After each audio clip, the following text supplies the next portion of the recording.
Hello student, स्वागत है आप सभी का हमारे एक नए वीडियो में। काफ़ी सारे बच्चों का सवाल है कि तीनों लिस्ट जारी होने के बाद क्या हम एडमिशन नहीं ले पाएंगे, या फिर अगर हम एडमिशन ले पाएंगे तो उसके लिए हमें क्या क्या करना होगा। जी हाँ, तो आज की इस वीडियो में हम इसी के बारे में बात करेंगे कि अगर मान के चलिए कि बिहार बोर्ड की जो फर्स्ट सिलेक्शन लिस्ट है, फिर जो सेकेंड सिलेक्शन लिस्ट है और जो थर्ड सिलेक्शन लिस्ट है, क्योंकि आपको पता है कि बिहार बोर्ड इंटर एडमिशन के लिए जो OFSS है यानी कि online facilitation system for student जो वेबसाइट है, वो 3 लिस्टें जारी करती है। अगर इन तीनों लिस्ट में आपका नाम नहीं आता है तो उसके बाद आप क्या करेंगे, उसी के बारे में आज की इस वीडियो में हम बात करेंगे। क्योंकि काफ़ी सारे बच्चों का ये प्रॉब्लम है, काफ़ी सारे बच्चों का नाम जो है, अगर मान के चलिए कि अभी तक तो 2 लिस्ट रिलीज हो चुकी है, तो इन दोनों लिस्टों में नाम नहीं आया है, तीसरी लिस्ट आने वाली है। लेकिन अगर उसमें भी नाम नहीं आए तो बच्चों के मन में एक आशंका चल रही है कि हम तीनों लिस्टों में अगर नाम नहीं आता है तो फिर हम क्या करेंगे, हम किस प्रकार से एडमिशन लेंगे। जी हाँ, तो आज की इस वीडियो में हम इसी के बारे में जानेंगे और आपकी समस्या का समाधान हम बहुत ही जल्द करेंगे और पूरी प्रोसेस हम जानेंगे, क्या प्रक्रिया होगी, किस प्रकार से आप एडमिशन ले पाएंगे या फिर आप एडमिशन नहीं ले पाएंगे, क्या आपको फिर 1 साल का इंतजार करना पड़ेगा। तो तमाम चीजें हम जानेंगे, तो वीडियो को बिल्कुल कंटिन्यू देखिए, पूरा देखिए। और जो लोग हमारे चैनल पर नए हैं, आपसे रिक्वेस्ट है कि प्लीज चैनल को सब्सक्राइब कर लीजिए, क्योंकि यहाँ पर आपको इसी तरह की इंफॉर्मेटिव वीडियोस मिलती रहती है। जी हाँ, तो चलिए जानते हैं कि आखिर क्या, कि अगर मान के चलिए कि तीनों लिस्टों में हमारा नाम नहीं आता है तो क्या हम एडमिशन नहीं ले पाएंगे।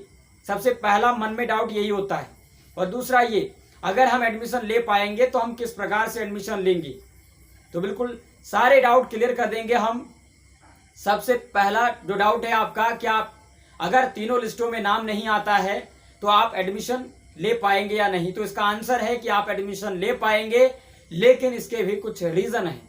उससे पहले हम ये जान लेते हैं कि आखिर आपका नाम तीनों लिस्टों में क्यों नहीं आया। अब तीनों लिस्टों में नहीं आने का रीजन, सबसे पहला रीजन तो ये हो सकता है कि आपने ऑनलाइन ही नहीं किया होगा।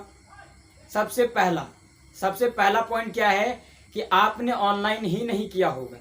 अब अगर मान के चलिए कि आपने ऑनलाइन किया भी था तो भी आपका नाम अगर तीनों लिस्टों में नहीं आता है तो इसका मतलब आपके मार्क्स का कट ऑफ बहुत ही ज़्यादा लेस है, यानी कि बहुत ही कम है। इस वजह से आपका नाम तीनों लिस्टों में नहीं आया। लेकिन चिंता करने की कोई बात नहीं है, अगर आपका नाम तीनों लिस्टों में नहीं आता है तो भी आप एडमिशन ले पाएंगे।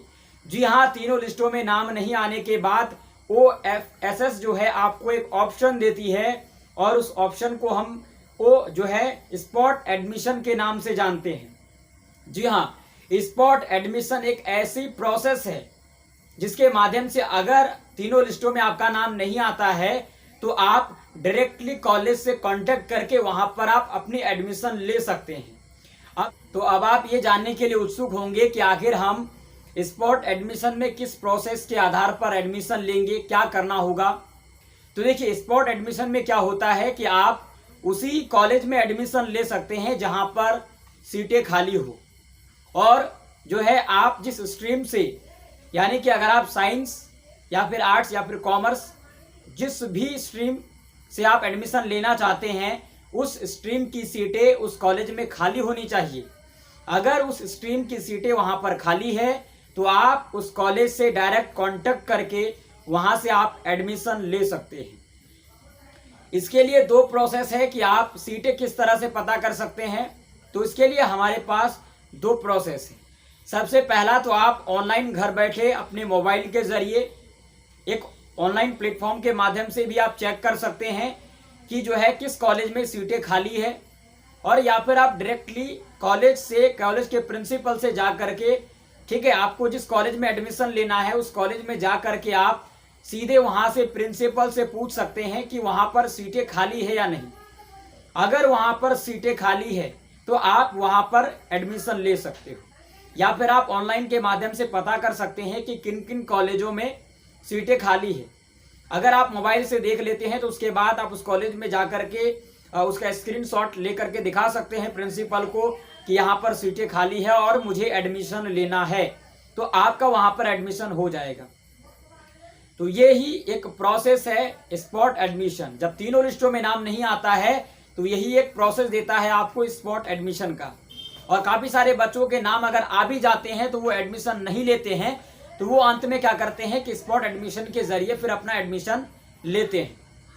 तो आप भी स्पॉट एडमिशन के जरिए एडमिशन ले सकते हैं। उसके लिए आपको जो है कॉलेज में जाना होगा, या फिर आप मोबाइल के जरिए पता कर सकते हैं कि किस कॉलेज में सीटें खाली हैं।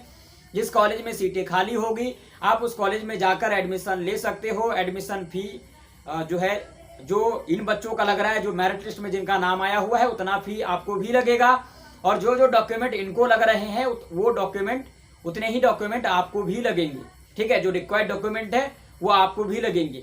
तो चलिए फिलहाल आज की इस वीडियो में इतना ही। हम आशा करते हैं कि आपको ये जानकारी अच्छी लगी होगी।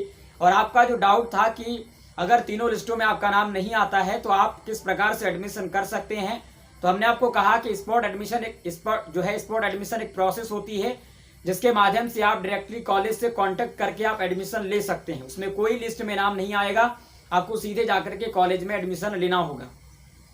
लेकिन उसके लिए सिर्फ एक शर्त है कि वहां पर सीटें खाली होनी चाहिए और उस स्ट्रीम के लिए जिस स्ट्रीम के लिए आप एडमिशन लेना चाहते हैं। तो चलिए, अगर आपको वीडियो अच्छा लगा है तो वीडियो को लाइक कीजिए और इसी तरह की वीडियोस देखते रहने के लिए, इसी तरह की इन्फॉर्मेटिव वीडियोस देखते रहने के लिए हमारे चैनल को सब्सक्राइब करें और उसके बगल की घंटी को दबाना ना भूलें। Thank you.